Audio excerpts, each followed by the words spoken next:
Thank you for tuning in to Miss Tracy in Clarity today. Do you know how to let a loved one go? Do you know how to let things go? I have held on to a person longer than I should have before. My mom is a sentimental person. She keeps everything. I preserved my memories like she did.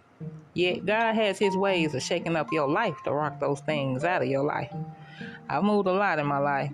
Some things make it to the next house. Some things don't. I'm glad God got me to the point where I can let certain people and things go. It's just not that deep. Everyone and everything isn't for your good. My mental memories are fine. I remember my kindergarten year still. She ain't that old. My pictures have gotten stolen here and there. I have very few left. I used to take pictures of everything. I only get the moments that count now. I'm pretty much over it. The point of this episode is to address how unhealthy it is to hold on to people and things longer than you should.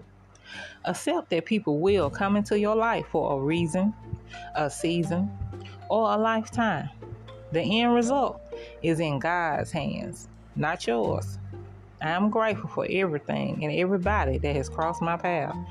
Yet I understand, I do, how painful it is to let your first love go. I have our memories, but it's nothing I'm reflecting on every day, every week or month. Yet I might hear a song he will probably sing to me and start reminiscing. His birthday is February 10th. I could never forget if I wanted to. I wish him well, and I keep it moving when I hear a familiar song. I understand how painful it is to be the one leaving a relationship, especially with a child involved. I grew up without my father. I know that pain. Yet I had to get me and my son out of the situation. I had another son. I left his father behind. He met me on a rebound. I was just too hurt emotionally from an ex to see him clearly. I left my daughter's father. I could have married him, but God was calling me out of the relationship. Anyone who truly knows me, know marriage was the pinnacle for me.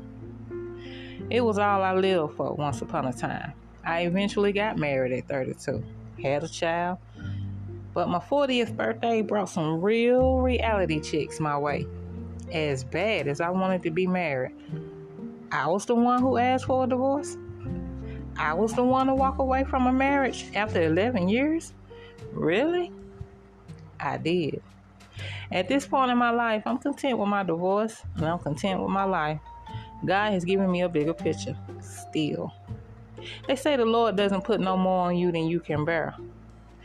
Well, the Lord allowed me to walk right into a scandal that I never wanted to handle. I just have to trust that God can see the forest while I can only see the tree. He knows what he's doing, even when I don't. My mom and I were damn near like sisters. Our relationship has changed dramatically. They love them grandkids a bit differently, don't they? My oldest son can do no wrong in her eye. I had to walk away from them both and just let them have it. Self-preservation is everything. I have other kids that need my guidance. I used to hold on to my first love and hold out hope that we would reunite year after year. That reunion came, but he was in between getting married or letting his present relationship go at the time. I got closure, and I was able to let him go. I accept that what is meant for me will not pass me by. That is light song for Tracy. There is light song just for you. What is meant for you is for you, and no one and nothing in this earth can touch it. You have to know that, accept that, and believe that. God knows how to make you happy. He's done magnificent things for me throughout my journey. I don't doubt him at all. Yet I never thought I would have failed relationships, a failed marriage on my journey. I never thought I would be a part of a scandal. You have no idea what's all in you, but God do. And sometimes he uses things like this to open your eyes to see yourself. I never thought my firstborn, and I would be this distant. I never thought my mom and I could go weeks without talking. Life be lifing though, don't it? God says even when your mother and father forsake you, He will not forsake you. You'll never know what you might have to give up and who might have to give up on your spiritual journey. Just be prepared. Accept and understand that no matter what or who may come or go, God got you at the end of the day. Just focus on living your life for an audience of one. God's thoughts and feelings about your life is all that matters. The Bible makes it clear what he's for and what he's not for. Is it easy to do? Sometimes it is and sometimes it's not. That's why he says to work out your salvation. God knows you want to call that man or that woman, but should you?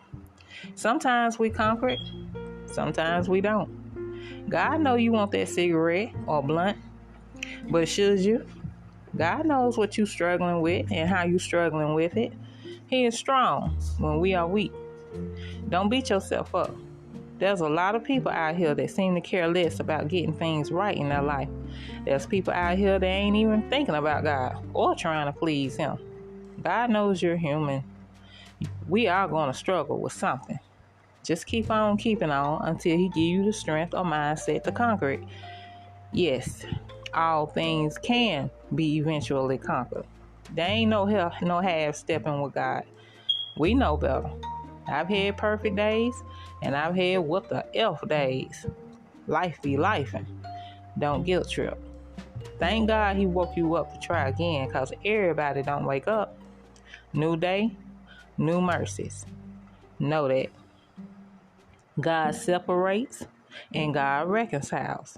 At the end of the day, just accept that if he's moving people and things out of your way or life, it is for a reason. I don't even ask why no more. I don't ask why about nothing. I just get with the program. I want to run on and see what the end going to be. Don't you? I got some $1 million questions for God, and I'm sure you do too.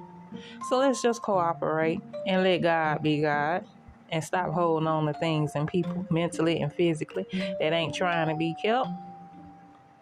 If you have any comments about today's episode, you can contact me at uniquelyt77@gmail.com. That's UNIQUELYTEE77@gmail.com. Godspeed.